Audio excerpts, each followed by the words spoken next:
A man is being arraigned today after being charged with the murder of his wife, who was found in the woods in Stowe.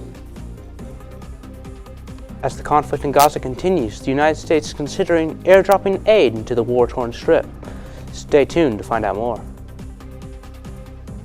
Both President Biden and former President Trump will be making visits to the southern border. Hear all about the contention surrounding this issue. Does your birthday fall on the February 29th leap year? If so, then does Build-A-Bear got a deal for you. Build your own fuzzy friend for only $4. Stay tuned to find out more.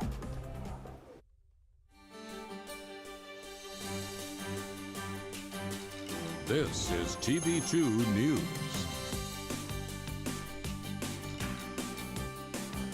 Good Thursday morning, Kent State and all of Portage County. Welcome to your Thursday morning Flashcast. I'm Joe Malbin. And I'm Emilio Hernandez.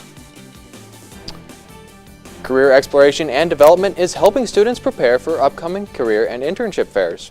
At the CAE Prepare Fair, Career Exploration and Development staff will be available to check resumes, elevator pitches, and will also be able to answer general questions. Students will also be able to visit the Career Closet and get a free headshot. If interested, check it out at the Aeronautics and Engineering Building from 11 a.m. to 1 p.m. today.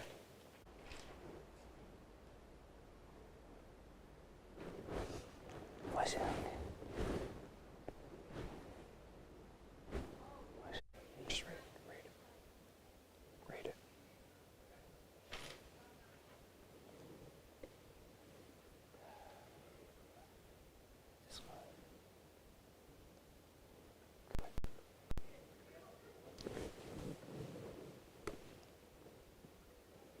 How do you know about music? Join Black United students to find out in a game of Shazam. Based off the popular game show, competitors will split into teams to identify songs as quickly as possible until just one team is left. They must also compete not just amongst themselves, but against the music identifying app Shazam. The game will be held today from 6 p.m. to 9 p.m. in Oscar Ritchie Hall in room 250. Attention trivia fans, Fab Trivia returns tonight from 7 p.m. to 8 in the Rathskiller.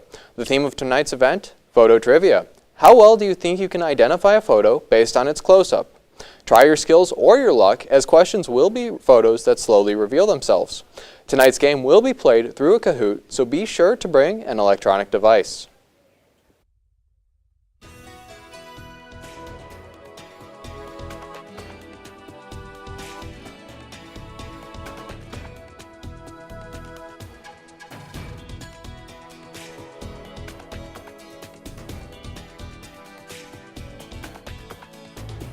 County. The tornado touched down just south of Shawnee High School and snapped several trees before strengthening and damaging several houses. Officials say the tornado took a 15-mile path and also damaged an air hangar at Wright-Patterson Air Force Base and tore the roof off an apartment building before dissipating. There's no word on if anyone was injured at this time. Well, here in Northeast Ohio, the weather has drastically changed over the past few days. That's right. The seemingly nice weather has transitioned from 60 degrees weather to snow. Well, and if we look at the temperatures today, around noon, it's going to be 31 degrees with 11-mile-per-hour winds. At 3 p.m., it's going to be 35 with high winds continuing. And at 6, it's going to stay around the 30s. 33, that sun is going to be out, but winds will be at 5 miles.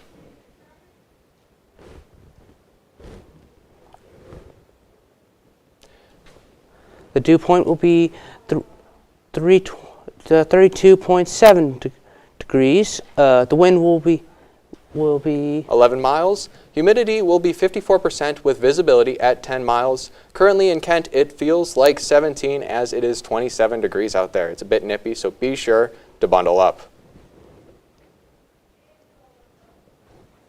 Well, that is all for weather this morning. Be sure to check back in tonight as Chief Meteorologist Joss Aponte has your forecast. On Tuesday, a Cuyahoga County's mother's body was found in the woods in Stowe. Today, her husband, James Ramal, is being arraigned on charges of murder, strangulation, tampering with evidence, domestic violence, and making false alarms in the death of his wife, Chandra Maya Poodle Ramal. James Ramal was hospitalized on Tuesday evening. Cuyahoga Falls police did not say whether he was placed under arrest on Wednesday. The Twinsburg School District is asking the public for information regarding a girl who went missing this Wednesday. School cameras show 8th grader Maria Masba leaving the school with her classmates, but not getting on a bus. Anyone with information is encouraged to contact the Summit County Sheriff's Office at 330-643-2181. The Ohio Senate has passed a bill to require university and community colleges to be more transparent with their spending, but not before adding $1.4 billion to state spending proposals. Those proposals include roughly $600 million for K-12 school building construction, $575 million for the Ohio Public Works Commission, $196 million for the Ohio State Fair, and $38 million for a state adoption grant program. It seems that a government shutdown has been averted. Hear all about how the government plans to avoid crisis. The Kent State women traveled to eastern Michigan to take on the Eagles yesterday. Did they pick up a road win or get grounded in Ypsilanti? Fancy pants peanut butter? A big screen television? You haven't even brought a sofa yet. A motorcycle? When your father finds out, he's gonna flip his shoes with 2 buckles? What do you even need 2 buckles for? Mr. Big Shot, buying whiskey shots for everybody in the bar. From the looks of it, I'd say nobody even remembers. Feed the pig.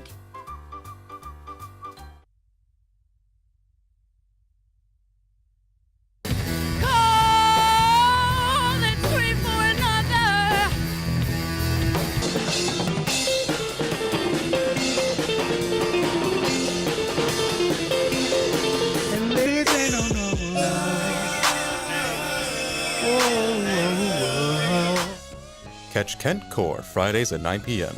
TV2 Entertainment. See what's up. Julie was always a voracious reader. She'd carry 2 novels on an airplane because she'd read one on a 3-4 hour ride. And at some point, I began to notice that she would read a page and couldn't remember what she had just read, and she'd have to go back and read it again. I don't remember much these days after I read, but less does for me, and I love it.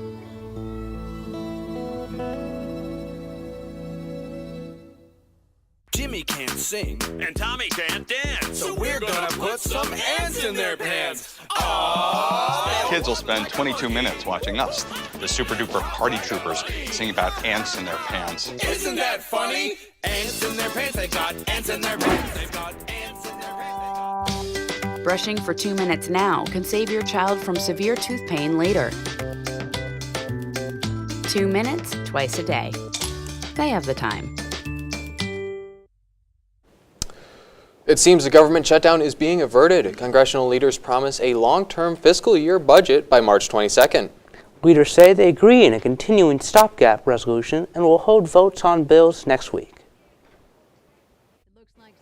The federal government won't shut down this weekend after all. Leaders say they agree on a continuing resolution. But that's not the biggest budget news in Washington. This is for the process to allow us to honor the rules and not jam people with a large piece of legislation they haven't had a chance to review.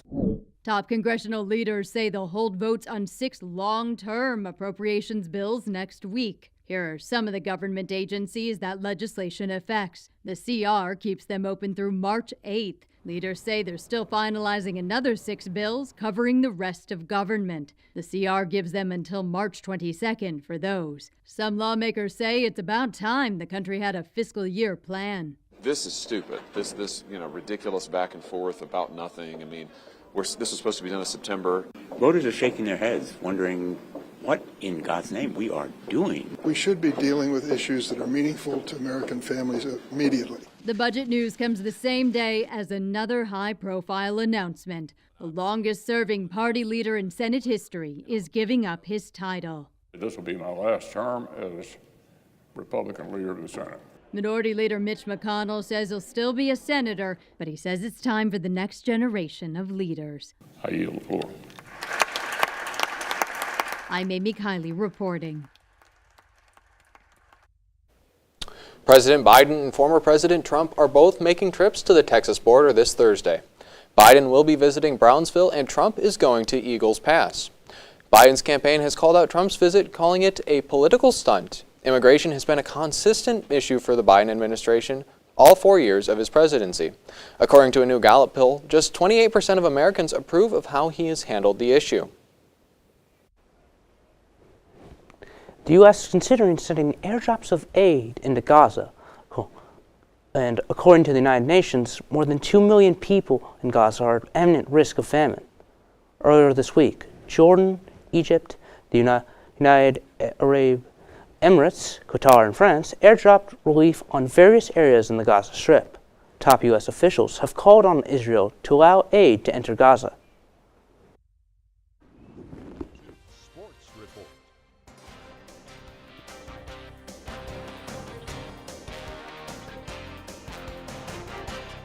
Well, fancy meeting you here, Kent State. I'm TV2 sports anchor Ryan Schenko, and I'd like to formally welcome you to your Thursday morning sports report. The Kent State women's basketball team picked up a road win at Eastern Michigan, winning by a score of 76-64. The Flashes were led by who else but Katie Shumate, who continued a fantastic season with a 23-point effort. She was joined at the 20-point mark by Jenna Batch, who added 21 on the night. This was the first game in the season where multiple Golden Flashes scored 20-plus in a single outing. Eastern Michigan played well, but Kent State overwhelmed them in the second half with a 31-point third frame. With the win, the Flashes improved to 17-8 overall and 12-3 in the MAC as they prepare to head to Cleveland for the MAC tournament. All right, let's shift our focus to some madness. March Madness, to be more specific. So I want to give you guys a little rundown on how things are shaking out on the men's side of the bracket. We're in the 17th week of the season, and Selection Sunday is drawing ever closer, and the fight for the top 4 seeds in the Big Dance has seldom been so contested. As things stand right now, the teams ranked 1 through 4 are Houston, Purdue, UConn, and Tennessee. However, the Volunteers began the week with a 21-6 record, a mark also shared by the teams ranked number 5 through 11 in the AP poll. A few of those teams who I think could really make a push for the one line are North Carolina, Marquette, and Kansas. And then outside of the top 4, there's a few surprise teams who few people saw being good enough to be at-large tournament teams at the start of the year. Those groups are number 18 South Carolina, number 19 Washington State, and number 25 South Florida.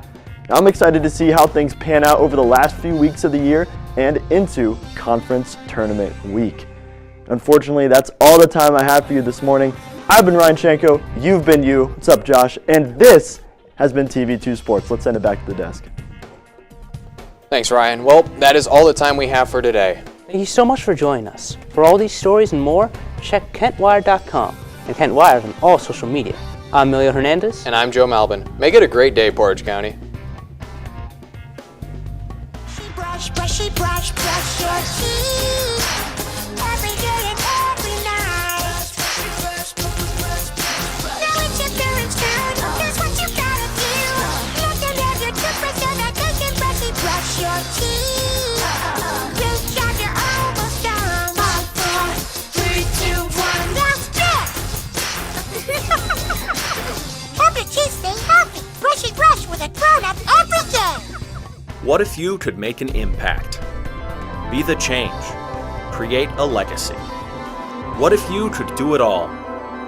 Join an organization 96 years in the making and gain experience in a professional work environment with industry-level resources. Getting started right away as a first-year student allowed me to gain real experience, gain the best of friends, and I got an internship with the Today Show where I got to live in New York. Showcase and develop your talents as a writer, editor, photographer, fashion editor, filmmaker, journalist, operator, designer. If you can dream it, we can do it. Student media makes an impact on our community, on our students, and on the world. Together we share our voices, together we leave our mark. Together we are Kent State Student Media.